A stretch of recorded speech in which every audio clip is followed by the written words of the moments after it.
La mesa que vamos a abordar ahora es el abordaje de la salud mental desde las entidades públicas y privadas y el efecto de la pandemia en la salud mental de la ciudadanía.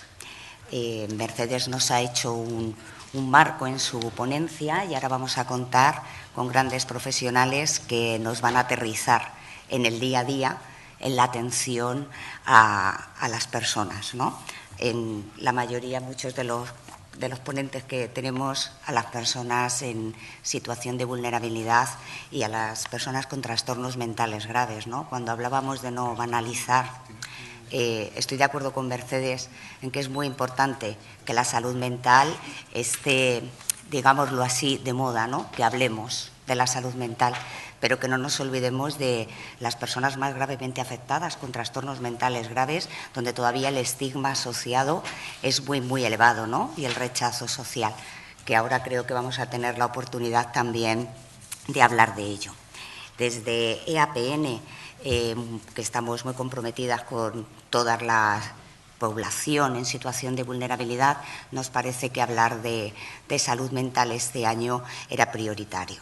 Les tengo aquí conmigo a tres grandes profesionales. Tenemos aquí luego les presentaré más detenidamente a cada uno, pero bueno, tenemos a Olga, tenemos a David y tenemos a Pedro, que me van a acompañar en esta mesa. Les hemos hecho un planteamiento de 3 preguntas para que nos puedan transmitir su visión en el trabajo del día a día en salud mental y luego al final tendremos, como en la anterior ponencia, un tiempito para que podamos comentar y aclarar dudas. Así que las preguntas, un poco las cuestiones que les hemos pedido que puedan compartir aquí con nosotras y que les agradezco muchísimo la generosidad de estar hoy aquí, es que nos puedan explicar cómo afrontan la atención a la salud mental desde la institución en la que Olga, David y Pedro trabajan, ¿no?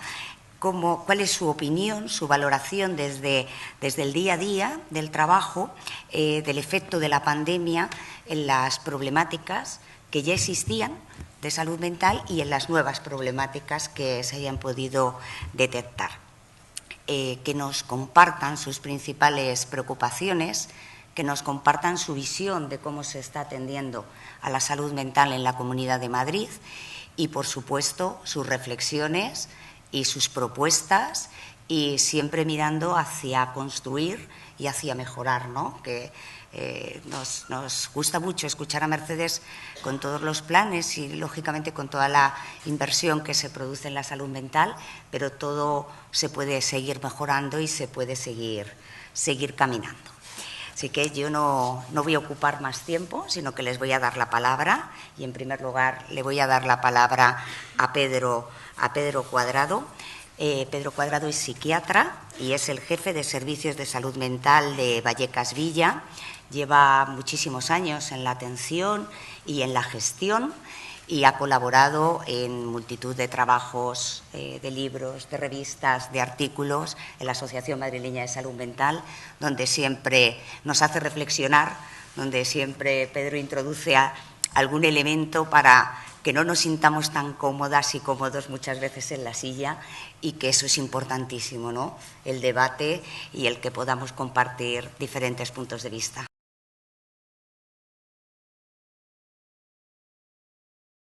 Buenos días, nada, agradecer también a la organización que haya pensado en mí. Es verdad que llevamos mucho tiempo ya en la salud mental, en la atención a la salud mental y también un poco en el día a día del manejo de los problemas de salud mental.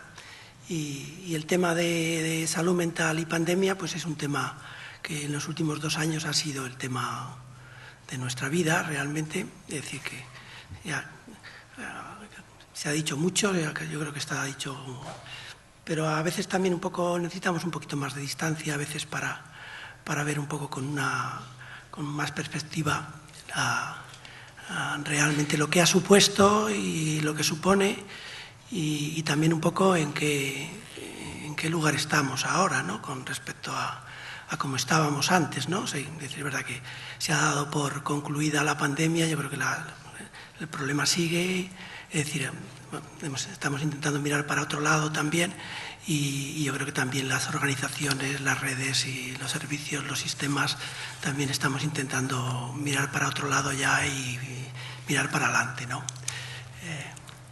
En primer lugar, fundamentalmente un poco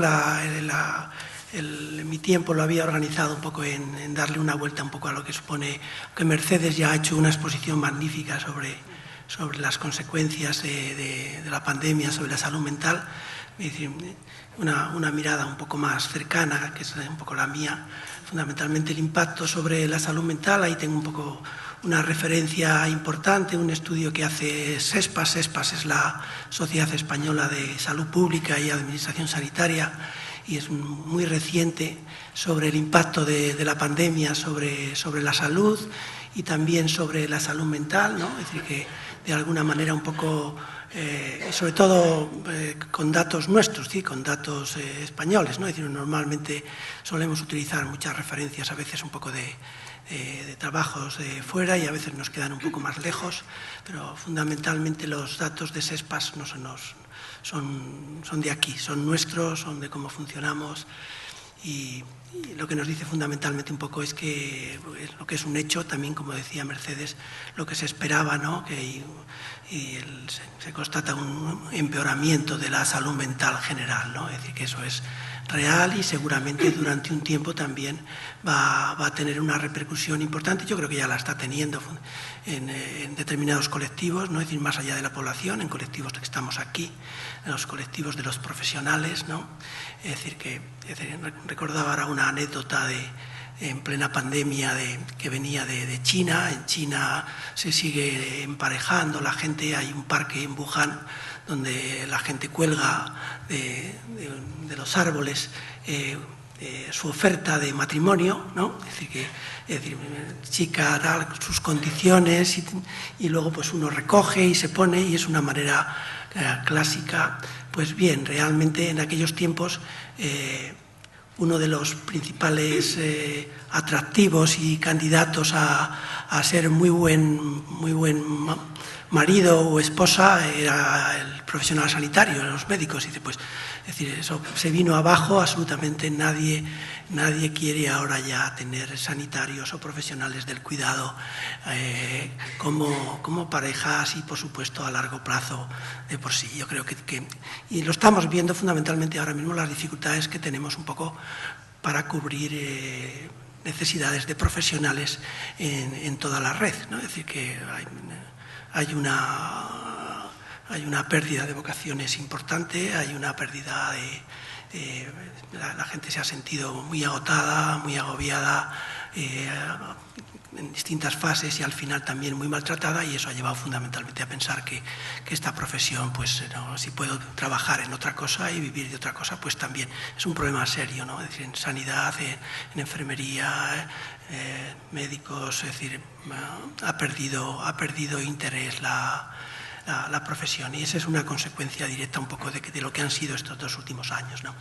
Desde el punto de vista un poco más técnico de la salud mental, fundamentalmente, es decir, el impacto de la salud mental, podemos establecer por hacer diferencias, ¿no? Porque yo creo que también es importante señalar aspectos diferentes, porque también tienen tratamientos y soluciones diferentes, ¿no? Es decir, que el impacto de la salud mental se ha producido fundamentalmente, por un lado, porque el virus es un virus fundamentalmente muy neurotrófico, es decir, que es un virus que le interesa no solamente es el sistema respiratorio, sino que el sistema nervioso y el sistema nervioso central, es decir, tiene mucho trofismo por él, y de alguna manera un poco eso lleva implícito una serie de complicaciones directas sobre el cerebro y también sobre la salud mental, que tiene que ver con un cerebro que funciona mal, ¿no? Es decir, desde el punto de vista, los datos, un poco los estudios que hay de aumento de los trastornos de salud mental, comparando poblaciones con COVID y sin COVID, ahí os traigo una referencia que ya tiene aproximadamente un año, pero que maneja cifras altísimas. Ahora con el Big Data se manejan, estamos hablando de más de 60.000 casos de pacientes COVID en Estados Unidos sobre una muestra de casi 60 millones de personas, ¿no? Comparando con y sin, y se multiplican los trastornos mentales, se multiplican por dos o 2 veces y media de cualquier trastorno mental, ¿no? Es decir, que eso es una realidad que está ahí. Y también cada vez vemos con más frecuencia, sobre todo un poco las personas que han pasado el COVID y las secuelas de este COVID, ¿no? Muchas veces una especie de nube, es decir, todavía está un poco por definir todos estos síndromes, pero en términos generales, aparte del cansancio físico, el tema fundamental del déficit cognitivo, de las dificultades de memoria, de la lentitud, de las dificultades un poco para tener las ideas claras, es decir, está ahí muy presente y cada vez es más presente y persiste durante meses y no tenemos muchas soluciones para ellos. Hay un segundo aspecto que tiene que ver con la respuesta que cabía esperar de lo que supuso y supone el COVID como una amenaza a la integridad y seguridad de las personas, fundamentalmente de 2 maneras, o bien favoreciendo y facilitando un poco la reagudización de trastornos psiquiátricos previos, es decir, muchas personas que estaban bastante estables en la red de atención, pues sufrieron reagudizaciones importantes, o cuadros que llevaban mucho tiempo más o menos estables y que ya no estaban en la red, pero que habían tenido tratamientos previos, pues también aumentan fundamentalmente de una manera importante y se reincorporan un poco a la búsqueda de tratamiento, ¿no? Y otro grupo también que tiene que ver fundamentalmente con lo que es la adaptación al proceso de COVID, en el caso de las personas con COVID, y también el tema de los duelos por las muertes de los allegados, ¿no? Que este es un tema importante, ¿no? Es decir, por las cifras que nos hemos manejado, sobre todo en la primera ola, es decir, realmente es un tema de mucho calado, ¿no? Hay otros efectos que están ahí. Hace poco hacían un estudio desde una universidad catalana un poco de los efectos sobre la salud mental en relación con las medidas que se tomaron para el control de la pandemia. Es decir, las medidas de restricciones y todo lo demás, comparando distintos ámbitos europeos y viendo un poco es decir, qué consecuencias había habido en unos lugares donde se habían tomado medidas muy restrictivas de la población y en otras con menos, y realmente sí que es un tema que tiene bastante peso, ¿no? Es decir, sobre todo un poco, es decir, antes de la vacunación, ¿no? Es decir, todas las medidas que luego ya la vacunación supuso un antes y un después y se empezaron un poco a restringir, a eliminar las medidas de restricción, y eso facilitó mucho resolver algunos problemas que han sido realmente muy importantes, ¿no? Sobre todo un poco el aumento del aislamiento, sedentarismo, estrés intrafamiliar, violencia de género, tiene unas repercusiones directas sobre... En el caso de algunos trastornos, como los trastornos mentales graves, el sedentarismo, el aislamiento, pues en algunos casos al principio se sintieron muy cómodos en el periodo de restricción, porque no tenían la obligación de salir, son personas que les cuesta mucho la relación y estuvieron realmente mucho más cómodos, pero luego fundamentalmente la vuelta les ha puesto un problema muy importante, ¿no? Es decir, pero de alguna manera un poco se ha generado una psicopatología, por decirlo de alguna manera, muy ligado a ese tema, ¿no? Y hay un tema muy importante, yo creo que es un tema que seguramente tendríamos que poner encima de la mesa, fundamentalmente porque es el más importante a la hora de la verdad, porque son cosas que seguramente para la próxima pandemia, pues acaso hay que darle una vuelta de lo que hicimos y no hicimos bien. Hay cosas que seguramente no teníamos mucha capacidad, en otras no teníamos medios, es decir, que las mascarillas se pudieron poner en marcha cuando había mascarillas, es decir, toda una serie de cosas que estábamos muy limitados, pero hay otras que sí, que fundamentalmente un elemento que es clave y sobre todo clave en determinadas poblaciones, las poblaciones que tenemos nosotros entre manos, que es la desaparición de la accesibilidad a los dispositivos asistenciales, sociales y de gestión de prestaciones y ayudas sociales. Este es un tema que sigue aún, ¿no? Sigue aún. Es decir, que esto no se ha resuelto. Es decir, por decirlo de alguna manera, yo sospecho, y seguramente hay gente que piensa mucho más que yo y que tiene mucha más capacidad que yo, aprovechó un poco la pandemia para darle un acelerón importante a la digitalización de los servicios públicos. Y eso ha tenido unos costes importantes y sigue teniendo unos costes importantes porque el acceso a través de medios informáticos a ayudas y todo lo demás es un tema que repercute muy directamente en las poblaciones que tenemos entre manos. Este es un tema de mucho calado, ¿no? de muchísimo calado. También el cierre de dispositivos sociales, es decir, que ha estado muchísimo tiempo cerrado en el caso de la salud mental, para los trastornos mentales graves, ha supuesto un problema muy importante, ¿no? Es decir, que a pesar un poco de lo que podamos decir y visto un poco hacia atrás, pues luego un poquito más adelante comentaré un poco con respecto a la red, ¿no? Es decir, que también las repercusiones sobre la red, es decir,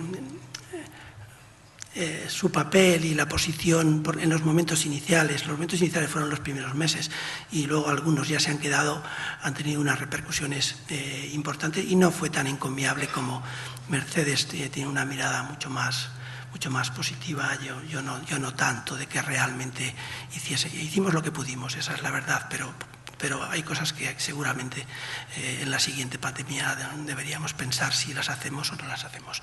Yo creo que eso es importante, ¿no? Y también un tema que también hay un segundo artículo de SESPAS, que es el impacto de la pandemia en función de la situación económica de los afectados. Es decir, que tanto la infección en costes de morbilidad y mortalidad, es decir, leí hace poco una revisión, un estudio en Estados Unidos de la pérdida de la disminución de la vida media en Estados Unidos, que en algunas poblaciones como indios, hispanos, había bajado a los años 50 del siglo pasado. Es decir, que se han perdido 4, 5, 6 años de vida media en algunas poblaciones muchísimo más que en otras. Y luego también las medidas que se han tomado también han tenido unas repercusiones muy importantes sobre una parte de la población más que otras. Es decir, en alguna población apenas ha tenido repercusiones y en otras ha tenido una repercusión importante. Y que es un tema fundamentalmente también a introducir en los debates a la hora de plantear medidas un poco de cara al futuro. Es decir, saber que las medidas las tomamos para todos, pero los efectos de esas medidas no tienen el mismo peso para todos. Eso es un tema muy importante, ¿no? Es decir, este segundo artículo de SESPAS es muy bueno también, es decir, indica, yo os lo recomiendo, ¿no? Es decir, son datos nuestros. Bueno, ahí tenemos la red, como decía Mercedes, en Madrid tenemos una red de salud mental muy, muy potente. Es decir, tenemos una red muy potente. Es decir, también es verdad que tenemos una red fundamentalmente muy psiquiatrizada y muy preparada para dar respuestas fundamentalmente psiquiátricas. Es verdad que somos una red asistencial, pero también es verdad que es una red muy psiquiatrizada y con un predominio fundamentalmente un poco de los liderazgos y de la gestión muy centrada en los hospitales y más que en los centros de salud mental, que aparece como el centro de la red, ¿no? Es decir, de alguna manera un poco, ese es un tema que también ha tenido sus repercusiones en las respuestas que hemos dado y que estamos dando ahora a los efectos de la pandemia. Uno de los efectos fundamentales de la red, aquí no aparece, pero sí aparece porque, aunque aparece en letras pequeñas, pero que es atención primaria. Es decir, la pandemia ha supuesto para la red una prueba de estrés severo. Es decir, nos ha puesto ante el espejo, decir, estamos en condiciones de resolver, y lo mismo que ha pasado en todo, es decir, ya estábamos regular tirando a mal, y lo único que ha hecho la pandemia es decir, el sistema en algunas partes hace aguas, ¿no? Hace aguas y tenemos que replantearnos fundamentalmente. El caso de atención primaria es un caso, es decir, en este momento alrededor de 200.000 personas no tienen médico de atención primaria. Hay una buena parte de centros de atención primaria que no cuentan con profesionales para cubrir las vacantes, es decir, han tenido que reducir oferta asistencial, es decir, y están de alguna manera un poco...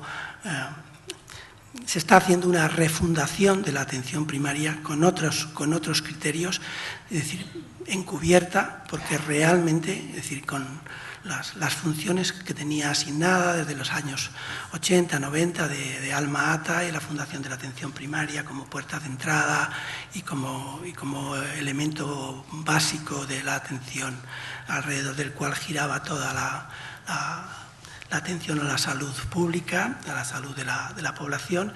Es decir, ahora mismo se está... Es decir, ya había antes de la pandemia movimientos en este sentido, porque la atención primaria estaba muy castigada y muy saturada, pero esto ha supuesto fundamentalmente en algunas zonas de Madrid, ha supuesto, es decir, prácticamente que tengan que funcionar de una manera completamente diferente a como han, y sobre todo con unas carencias y con una, es decir, por decirlo de alguna manera, hay muy poco retorno. El sistema tiene muy poco retorno. Quiere decir eso que a los pacientes y a la población le llega muy poco.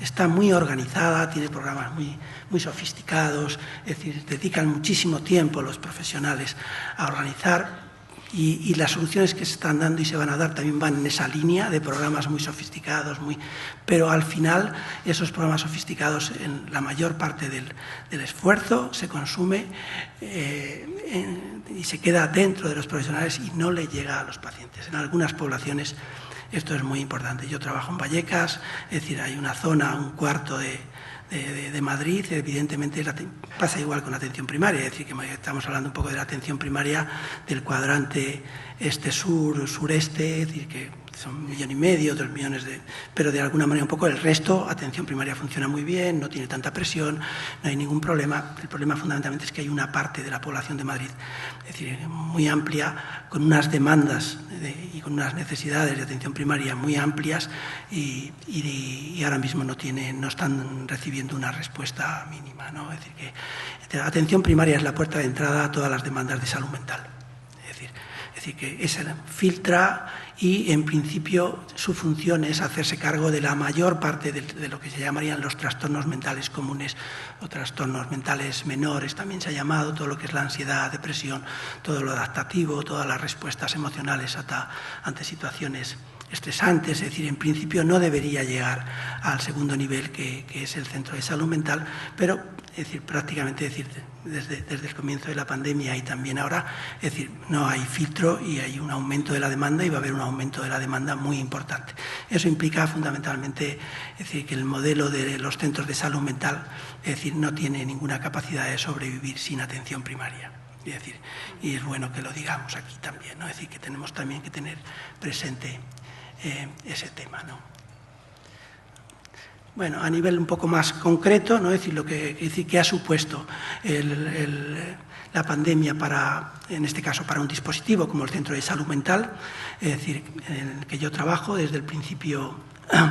Creo que a partir de junio empezamos a registrar todas las demandas ligadas a la COVID. Es decir, como veis, básicamente un poco alrededor de más de 400 casos nuevos, más de 3.000 consultas sucesivas, pero también tenemos que decir básicamente un poco que esto es una pequeña muestra de lo que ha supuesto la COVID para los centros de salud mental. Es decir, porque aquí están recogidos fundamentalmente es decir, un grupo de demandas, es decir, muy ligados a la gravedad.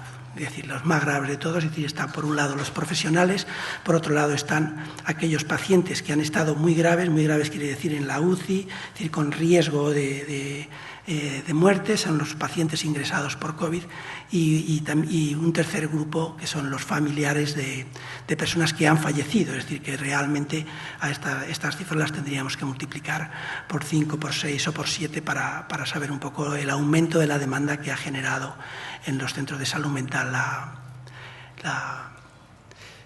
COVID. Fundamentalmente el centro de salud mental es un dispositivo multiprofesional que tiene psiquiatras, psicólogos, que tiene trabajadores sociales, que tiene enfermería y que de alguna manera un poco está pensado para lo que sería un poco el modelo de intervención y también lo que yo creo que deberíamos reforzar para poder dar respuesta a una situación como la que genera la pandemia o similares, ¿no? Es decir, que es fundamentalmente un modelo más de atención ambulatoria integral, de proximidad, centrada en un territorio, para poder llevar a cabo intervenciones psiquiátricas, psicológicas, de cuidados y sociales y para todos los grupos de población, ¿no? También, un modelo también de toma a cargo, ¿no? Es decir, que hablábamos un poco, Mercedes hablaba cuando hablaba del suicidio, de estos dos modelos, que, es decir, por un lado los factores y por otro lado el sujeto que tenemos delante. Yo creo que tenemos que reforzar es decir, los recursos y los dispositivos que se dedican al cuidado de las personas individuales, las que nos llegan, y que eso es la mejor manera de hacerlo, es con un modelo de toma a cargo, con un profesional que se hace cargo, muy centrado en la subjetividad de cada persona, en la situación de cada persona. Acabamos ya. Y por último, que tenga accesibilidad y coordinación estrecha con otros dispositivos sanitarios, servicios sociales, asociaciones de usuarios en zonas de referencia. Muchas gracias. Muchas gracias.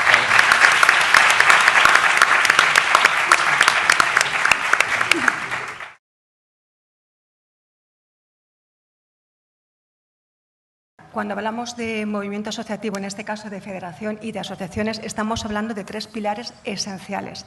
Por una parte, las personas que tienen un problema de salud mental, que está diagnosticado o no, las familias que acompañan a estas personas y que también necesitan acompañamiento emocional, y por otra parte los profesionales, el equipo técnico que trabaja en la federación, en este caso, y en las asociaciones. Tengo que deciros que suscribo totalmente las palabras de Pedro. ¿Dónde está Pedro?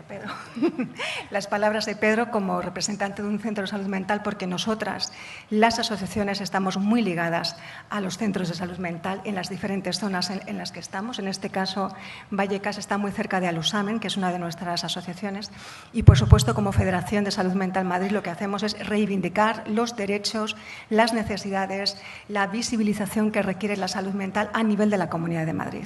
Os tengo que decir también que, bueno, soy voluntaria, tengo que agradecer al equipo directivo de mi centro, de mi instituto, que me permita estar aquí hoy. Cuando he escuchado que había alumnos de integración, he pensado, bueno, ¿por qué no están aquí mis alumnos? ¿Se va a grabar esto o lo podremos ver después? Porque es algo que me estaban planteando, ¿no?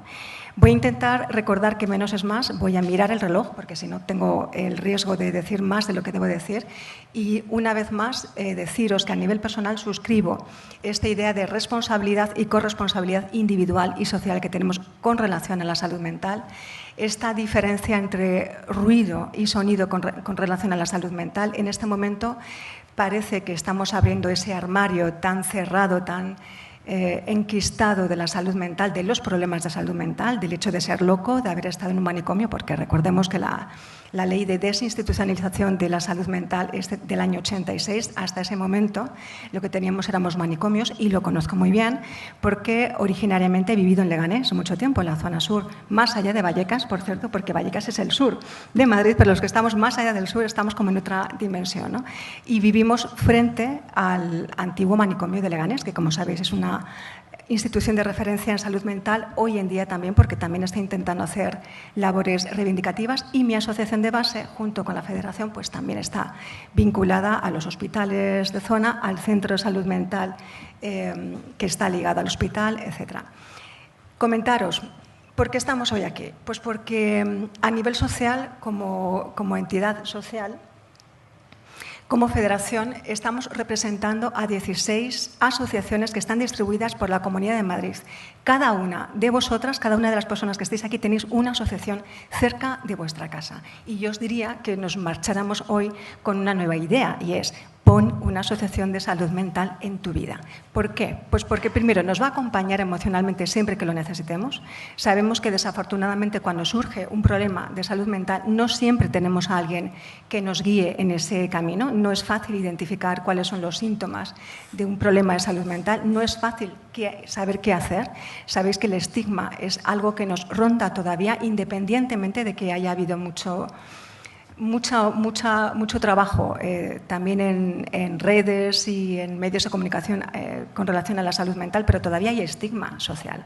Por eso, cuando hablamos de prevención y de educación, yo reivindicaría que, además de la educación en los centros educativos, tengamos educación social, porque mi vecino, mis vecinos también son responsables corresponsables de cómo se siente uno de mis socios, ¿no? Una de las personas que está con un trastorno del tipo que sea, con síntomas de la enfermedad y que a lo mejor no es bienvenido o bienvenida en la comunidad de vecinos.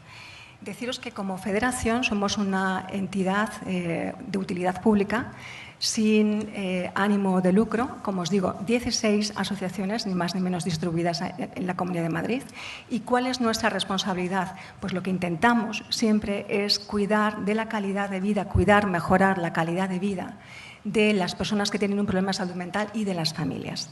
Y, por ende, del entorno, porque al final, recogiendo un poco en las palabras de Mercedes Navío, todos somos agentes difusores, agentes de impulso de lo que deberíamos considerar como salud mental. ¿Qué es lo que hacemos también a nivel de federación? Pues lo que estamos intentando es reivindicar el movimiento asociativo en salud mental, que tiene ya muchísimos años. En el caso de mi asociación de base, desde el año 89, imaginaros, pero hay entidades que llevan 60 años trabajando, entidades de familias, en primera persona también, trabajando desde hace más de 60 años en reivindicación en salud mental. Tenemos reivindicación política. Eso significa que nos vais a ver el próximo día 10 de octubre, que es el Día Internacional de la Salud Mental, este próximo lunes, marchando por Madrid, desde Atocha hasta Cibeles, para reivindicar que el 10 de octubre debe ser el Día de la Salud Mental. Y, por cierto, me parece a mí que no estáis... Ah, sí. Bueno, me vais a perdonar. Porque estamos aquí, entonces... Ok. Entonces, vamos a ver. Perdonadme. Estaremos aquí, tal vez. Estaremos aquí estamos. Bueno, lo que no sé es por qué vosotros lo veis y yo no lo veo, así que... Vale. Olga, menos mal que eres profesora, porque esta situación de estrés la está poniendo... No. Lo que me gustaría es que lo vierais, entre otras cosas, porque soy consciente de que no todos... de que necesitamos también visualizar las ideas. Pero os sigo avanzando cosas que después voy a correr. Os decía antes que uno de nuestros trabajos principales es luchar contra el estigma, como reivindicación social de federación, de asociaciones. El estigma, que es esa barrera invisible que a nivel social ponemos, ¿no?, hacia los demás, especialmente cuando estamos en una realidad que no conocemos. Y ese concepto de autoestigma también. El hecho de que nosotros mismos, nosotras mismas... Bueno, pues me voy a poner para acá. Yo no lo veo, pero bueno, si lo veis vosotros, lo que me interesa es que lo veáis vosotros. Vale, el estigma y el autoestigma, ¿no? Ese autoestigma que a veces a mí me impide pedir ayuda cuando lo necesito. Os tengo que decir que el aislamiento, que es algo que todas y todos hemos vivido durante este periodo de pandemia, es algo que las personas que tienen un problema de salud mental viven habitualmente. Primero, porque son rechazadas, a veces incluso por su propio entorno, porque son rechazadas en el trabajo, porque pierden sus hogares y porque, bueno, podríamos pensar, como se habla también desde los derechos humanos, que el aislamiento es una forma de tortura. O sea, el ostracismo, el no sentirte integrado es una forma de tortura. Es algo que también nuestros adolescentes conocen muy bien, ¿no?, cuando hablamos del acoso y del ciberacoso. Bueno, queremos deciros que con esta idea de luchar por nuestros derechos, por los derechos de las personas que tienen un problema de salud mental, pues básicamente hemos creado en el año 2016 la Oficina de Defensa de los Derechos de las Personas con Problemas de Salud Mental, donde intentamos simplemente asegurarnos de que nuestros derechos no se vulneran por el hecho de tener un problema de salud mental. Es decir, si yo tengo la capacidad de trabajar en un puesto administrativo, ¿por qué se me va a negar por el hecho de que tenga un diagnóstico? Esto tiene que ver también con el estigma. El hecho de no querer nombrar que tengo un problema de discapacidad psicosocial, que es una forma también, otra forma de hablar de salud mental, ¿no?, o de problemas de salud mental. Bueno, esto básicamente es lo que ya hemos visto anteriormente, tanto con la presentación de Pedro como con la presentación de Mercedes, pero a mí sí me gustaría que lo lleváramos no solo al terreno social que hemos vivido cada una de nosotras, sino al terreno de esas personas más vulnerables que tenían un problema de salud mental. Quiero que recordéis esta idea del aislamiento, ¿no? Cómo nos hemos sentido cuando no hemos tenido contacto social, pues imaginaros cómo se siente una persona que tiene un problema de salud mental y que le cuesta verbalizar sus dolencias, ¿no? O que además está en una habitación de un hospital sin poder salir, sin tener contacto con las personas queridas, ¿no?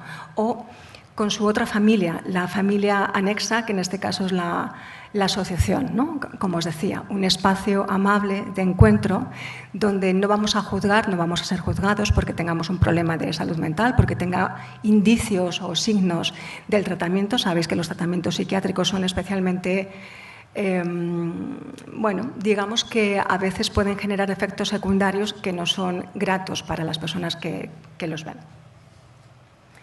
La cuestión de los jóvenes, pues como os digo, como profesora, esto lo estamos viendo en este momento. Hemos tenido 2 años de pandemia, pero los efectos los estamos viviendo en este momento. Las ideas autolíticas, los intentos de suicidio, consumados o no, los problemas de trastorno alimenticio, todo eso lo estamos viendo en el día a día. Como ejemplo anecdótico, comentaros que la semana pasada en el Caixa Forum hubo un acto sobre salud mental y educación. En este momento hay varios centros que están empezando a trabajar con el programa Descubre de la Confederación de Salud Mental. Es un programa de salud mental para centros educativos, donde hablamos de los factores de riesgo y de los factores de prevención en salud mental. Deciros que en este momento algunos de mis alumnos están trabajando en inglés con un caso realmente doliente, que es el caso de Amanda Todd, una persona que en el año 2012 anuncia, una adolescente, que anuncia su propia muerte a través de un vídeo con diferentes carteles y que curiosamente, desafortunadamente, desgraciadamente, el 10 de octubre, que es precisamente el Día Internacional de la Salud Mental, pues decide acabar con su vida porque ya no puede soportar el dolor al que se ha visto sometida por el ciberacoso. Este es un tema que estamos trabajando en este momento.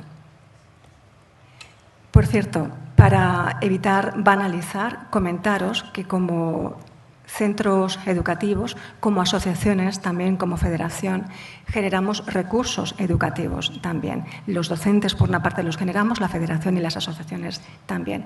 Me gustaría comentaros, para las personas que estáis aquí, que venís de ciclos formativos, que hay una película muy buena que se llama Butter, mantequilla, Butter, que es el suicidio anunciado de un adolescente en Estados Unidos que no se cree lo suficientemente incluido, aceptado por su grupo de compañeros del instituto y que a partir de anunciar esto en redes empieza a tener como un aura especial, empieza a descubrir nuevos amigos. Bueno, afortunadamente no llega a la consumación de ese suicidio.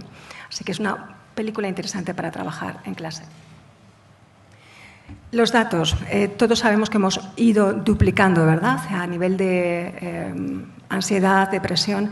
Me gustaría recordar aquí los trastornos mentales graves, porque en este momento es más sencillo hablar de estado depresivo, estado de ansiedad, trastornos alimenticios, pero hay otros trastornos mentales graves que también están ahí, que son, por ejemplo, pues la esquizofrenia, tener ideas paranoicas, tener un trastorno bipolar. Y os digo esto porque, bueno, de alguna manera tenemos que saber que es otro diagnóstico. Las asociaciones, la federación, las asociaciones, estaremos el 15 de octubre con el EAPN, bueno, se va a hacer una actividad que es parecida, pero os tengo que decir que las asociaciones en esta labor altruista de formar a la población, participamos siempre en ferias de la salud allá donde estéis, tanto a nivel de Madrid capital como en todo el entorno de la Comunidad de Madrid. Y hay un taller que hacemos habitualmente a partir del 10 de octubre, en las semanas de la diversidad funcional, discapacidad psicosocial, como lo queramos llamar, el 3 de diciembre, que es el Día de la Discapacidad, el 7 de abril, que es el Día de la Salud en general. Hay un taller de voces que funciona muy bien y es que imaginaros que estuviéramos aquí en este momento haciendo este ejercicio de atención como el que estamos haciendo y que tuviéramos puestos unos auriculares donde simultáneamente estéis escuchando mi voz y una voz interior que os está poniendo pues no precisamente bien. Ese taller de voces es una forma de sensibilizarnos hacia lo que puede sentir una persona que a lo mejor escucha voces, ¿no? Y que tiene una doble dificultad en su vida. Esto sucede en la adolescencia también. ¿Qué reivindicamos? Bueno, pues ya lo ha comentado Pedro, la atención primaria es básica. Recuerdo hace años cuando nos decían cómo en Suiza, en atención primaria, ya detectaban si había un problema de salud mental y se derivaba automáticamente. Era como escuchar a alguien que venía de la luna, ¿no? Esto lo necesitamos en este momento. ¿Podríamos pensar que hace falta más psicólogos clínicos en atención primaria? Pues sí, ¿por qué no?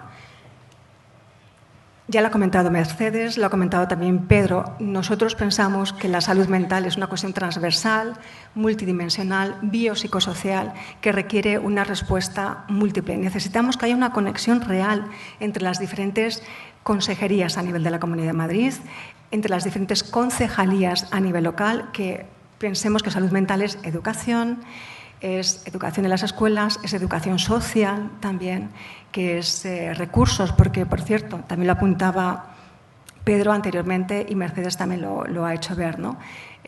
Tenemos que hablar de recursos y de falta de recursos en salud mental. Tengo que decir, para recordar el optimismo que a veces parece que tiene Mercedes, que afortunadamente tenemos grandes profesionales que están luchando desde sus limitaciones, también porque tenemos que saber que hay limitaciones, que están luchando por mejorar las cosas. Pero, lógicamente, los recursos nos hacen falta. Si yo tengo que esperar 5 meses para que se haga una atención en un problema de salud mental, a lo mejor cuando llegan esos 5 meses, lo que sería un estado de prevención se convierte en un estado de cronicidad. En este sentido, no quiero marcharme sin recordaros que las asociaciones, cuando decimos que pongáis, que os hagáis socios, por favor, que participéis en una asociación de salud mental, es porque realmente en toda esta etapa de carencia de la pandemia y antes y después, cuando no se hablaba de salud mental, las asociaciones hemos estado siempre ahí. De hecho, hemos surgido en salud mental como una necesidad, porque faltaban recursos. A pesar de los múltiples recursos que nos ha enseñado Pedro, que son maravillosos, los conozco bien porque mi asociación de base está en un centro que tiene esos recursos, pero lo cierto es que faltan más recursos. Nos hacen falta actividades de fin de semana y ahí están las asociaciones y ahí está la federación. Nos hace falta atención por la tarde y en momentos en los que no hay centros de salud mental o centros oficiales abiertos. Ahí estamos las asociaciones. Y deciros que desde el punto de vista de una socia, de una asociación y de representante de la federación, pues lógicamente la atención que vamos a dar emotiva, emocional, va a ser 24 horas al día, 7 días a la semana. Y no exagero, porque hemos tenido la oportunidad de poder paliar varios intentos de suicidio que de repente se comunican en un grupo de WhatsApp y a partir de ahí, bueno, pues tomamos acción. Para ir terminando, bueno, la formación específica. Esta es una cosa que el próximo día 10 de octubre vais a ver. Una reivindicación típica. Bueno, pues hay enfermeros especializados en salud mental porque no nos atienden en las urgencias, por ejemplo. A veces están derivados a otras plantas de los hospitales. Necesitamos que haya atención especializada en salud mental porque tenemos buenos profesionales formados en ello. La cuestión del teléfono de prevención del suicidio, el 024, bueno, es un caso de éxito, pero por supuesto necesitaríamos que no se llegara ni siquiera a ese punto, ¿no? Que hubiera una mayor labor de prevención anteriormente. Y invitaros, ya voy terminando, invitaros, como os decía, al día 10 de octubre, Día Internacional de la Salud Mental, a que marchemos, a que visibilicemos y reivindiquemos que la salud mental es algo importante. Si os dais cuenta, el lema de este año es un guiño hacia la juventud, los adolescentes, la tecnología, ese darle like a la salud mental por el derecho a crecer en un estado de bienestar. Pero también queremos recordar, pensando en los centros de salud mental y en muchos de nuestros socios, queremos recordar que los jóvenes de hoy son los mayores del mañana. Entonces, no todo termina en la juventud. Como comentabais antes, hay que dar atención de salud mental y acompañamiento emocional en todas las edades, a nivel de primaria, secundaria, adolescencia, los mayores. Y para terminar, básicamente lo que os he dicho anteriormente, ya os he dado las ideas. Nos marchamos con la idea de vamos a adoptar una asociación de salud mental, por favor, que tenéis muchas cerquitas, al USAMEN en el caso de Vallecas está ahí, ASAF en Leganés, AFAEM, AFAEP, en todas partes, APASEF, Getafe, Leganés, San Sebastián, la zona este. Casi me dan ganas de preguntaros de dónde venís vosotros para deciros dónde está vuestra asociación, pero no os preocupéis, iros a la página de la Federación de Salud Mental Madrid y ahí nos tenéis. Voy a limitarme, creo que por primera vez en mi vida, al tiempo asignado y os agradezco muchísimo vuestra paciencia, la falta de apoyo visual y vuestra atención. Gracias por estar aquí.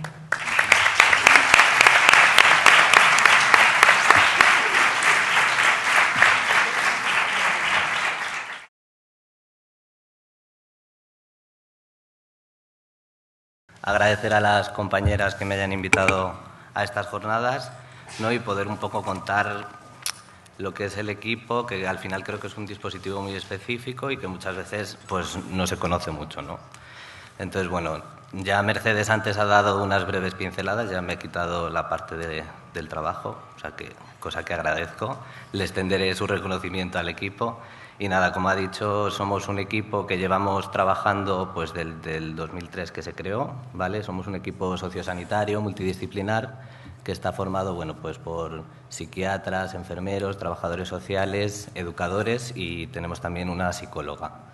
Hay una peculiaridad en este equipo, aparte de la población con la que trabaja, es que en él confluyen las dos consejerías.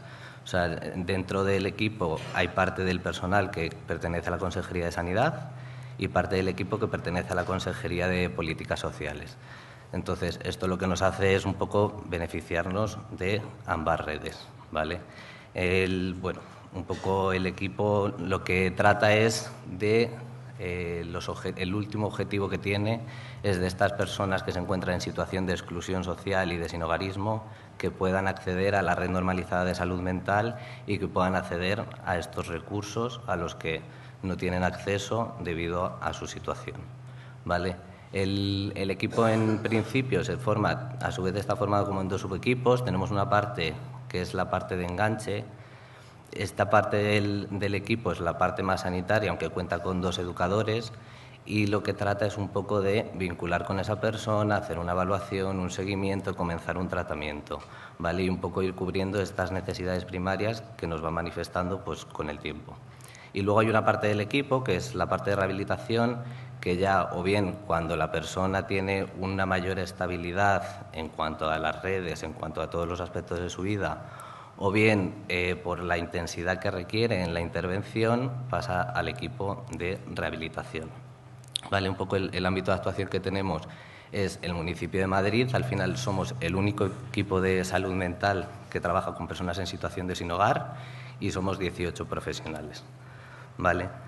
Nuestra herramienta principal, un poco para poder elaborar toda esta intervención y poder, no decir recuperar, pero bueno, poder darle a la persona los derechos que tienen y que muchas veces se les han negado, es el vínculo terapéutico. O sea, al final a nosotros los casos no llegan derivados, no tenemos personal para poder hacer prospección e ir buscando personas con signos, ¿vale?, de que puedan padecer una enfermedad mental y acercarnos a ellos. Entonces, a nosotros los casos no son derivados. Muchas veces son personas que no quieren nuestra atención, que no demandan nuestra atención.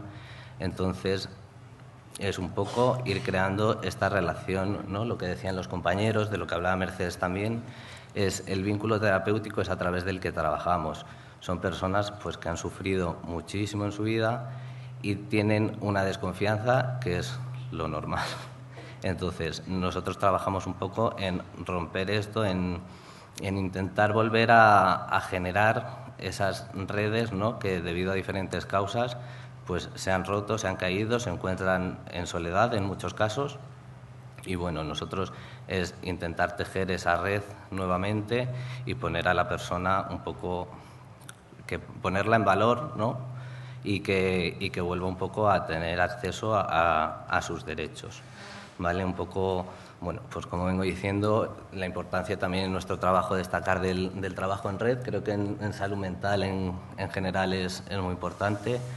La coordinación con los diferentes dispositivos, tanto sanitarios, sociales, judiciales. Pues al final nos coordinamos con asociaciones, nos coordinamos con los CSMs, ¿no?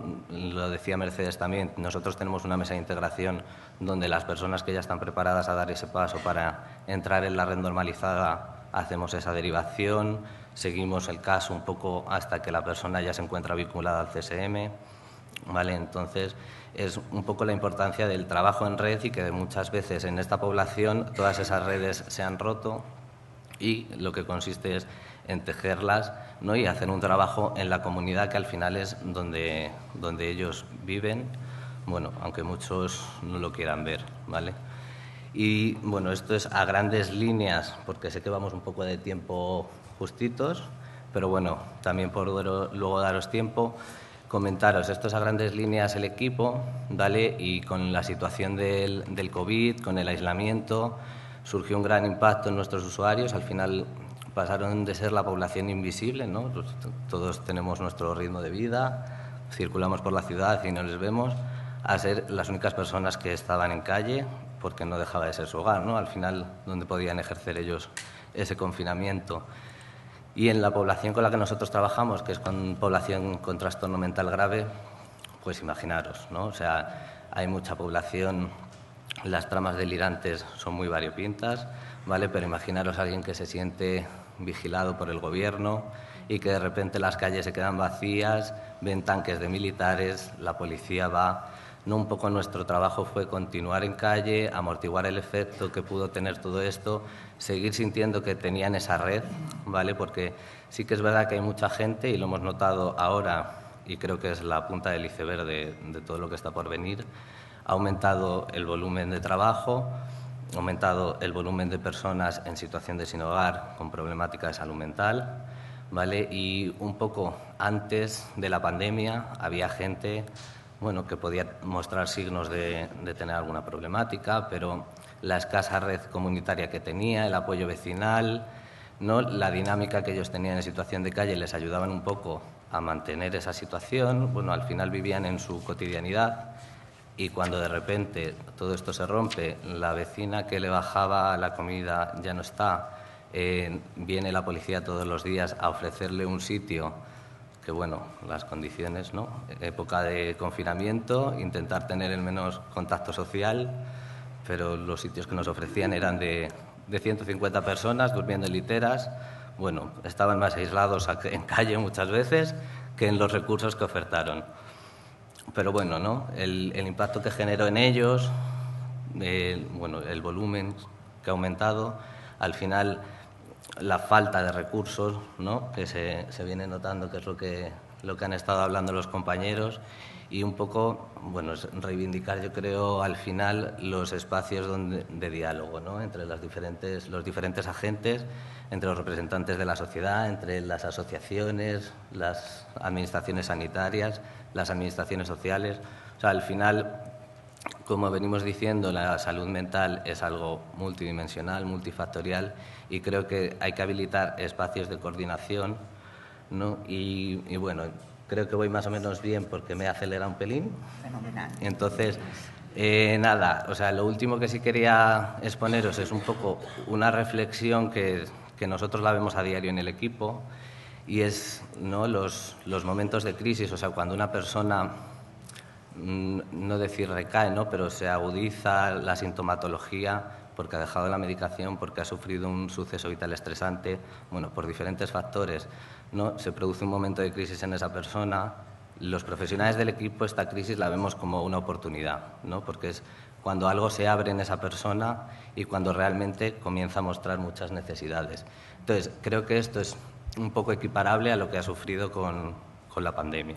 O sea, creo que ha sido una crisis a nivel mundial, a nivel estatal, a nivel autonómico, ¿vale? Creo que es verdad que ha habido mucha desolación y, bueno, pues ha sido un impacto muy grande en la sociedad, pero a raíz de esta crisis, gracias a esto, bueno, pues la salud mental comienza a romper esas barreras, a no tener tantos prejuicios o estereotipos, o realmente a poder dejar de ser un tema tabú, que es como venía siendo hasta ahora, ¿no? Y es lo que decían los compañeros, entre el ruido y el silencio. Es verdad que, bueno, que demasiado ruido, pocas nueces, como se suele decir, pero que es verdad que un diálogo organizado y romper, pues eso, con un tabú y con una barrera nos va a permitir, pues, un poco poder seguir trabajando en esto, porque al final la salud mental tiene que ser equiparable a la física y tiene que ser igual de importante y tiene que estar en primer plano igualmente. Entonces, consiste un poco en eso, en que el tema pueda estar en la palestra, en que todos podamos ser conscientes, en que la información que se transmita sea veraz, sea rigurosa y bueno, y que se pueda invertir un poco más en todo esto, ya no solo para la población que hoy en día sufre alguna problemática de salud mental, sino para la población en general, pues con programas de prevención, etcétera, porque todos en cualquier momento de nuestra vida podemos tener alguna problemática de salud mental.